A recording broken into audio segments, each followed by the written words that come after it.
Il y avait une fois un roi qui ne laissait ce point de presser sa fille à se marier. Mais elle, ça ne l'intéressait pas de dire. Elle aimait bien sa liberté, elle aimait bien passer son temps à étudier et se marier, ça lui passe au-dessus de la tête.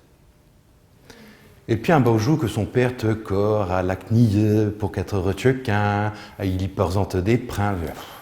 Elle finit par dire attends, je vais le bigner le père, je vais accepter. Mais à une condition qu'elle dit, c'est que le sien que je marierai, ça sera le sien qui me redonnera la parole, parce qu'à ce tour-ci, à de mes œufs, je tue mon bec, puis un mot mute. Dans le début, le roi songeait que ça était un caprice, que ça les a repassés, mais pourtant la fille du roi ne cause plus. Plus, pas un mot. Rien. Alors il a fait sa vaille que sa fille a marié et que le sien qu'a récemment, c'est le sien qui la remettra à cause de retour. Mais le temps passait, les galants passaient, mais rien ne faisait, la belle ne cause point.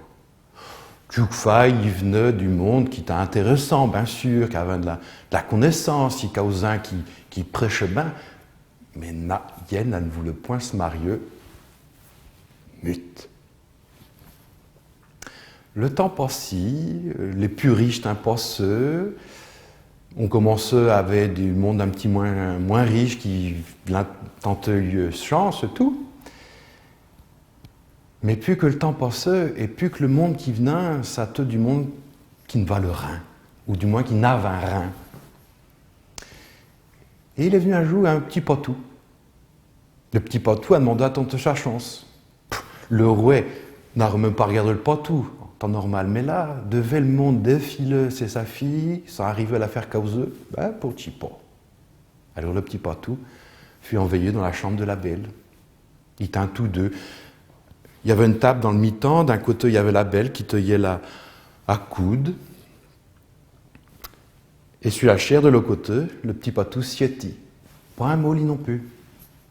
Il fournit dans sa pochette et il arrachit une chandelle. Il la posait sur la table. La belle qui était à coude le regardait de côté, c'est un petit qui me fait ici. Et sans causer, sans prêcher, il prit une boîtée d'allumettes. Il craquit l'allumette, allumit la chandelle, et se mit à regarder la chandelle, et il dit, dis-moi donc, chandelle, connais-tu l'histoire des toisons qui t'impartissent naleux par le monde? Il y avait une faille, un menuisier, un couturier et un maître d'école qui t'impartit. Et le saille-là, quand il arrivèrent dans le bois, ils décidèrent de faire une fouette de feu pour se garder des bêtes. Et ils se donnaient un tour, chaque tour, pour garder la fouet. Et c'était le menuisier qui commençait à garder la fouet, pendant que les deux autres avaient dormi. Et puis pour s'occuper, il prit un morceau de bois, il se mit à le gratter. Et à force que de le gratter de même, il se dit, disons, ça ferait comme une petite poupine. Je vais la mettre de côté, je la récupère demain matin. Et il s'en fut réveillé le couturier. Le couturier prit son tour de garde, et comme les deux autres un ronfieux, il s'occupe, puis il vit le bois là qui te... On aurait dit une petite poupine. Il y faut des hardes.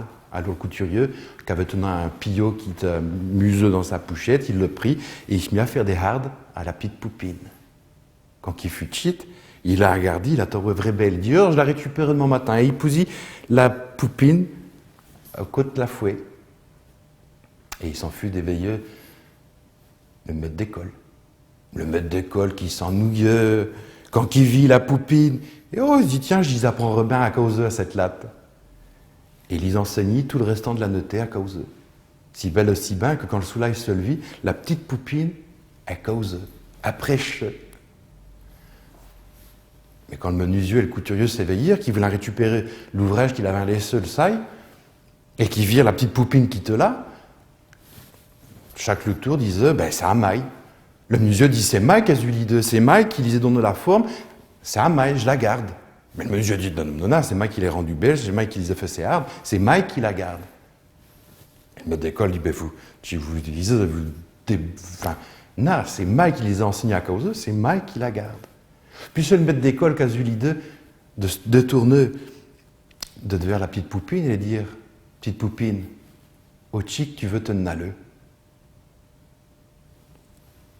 le petit patou qui t'a raconté l'histoire là, la chandelle, il regarde de côté la belle qui te corps à coude.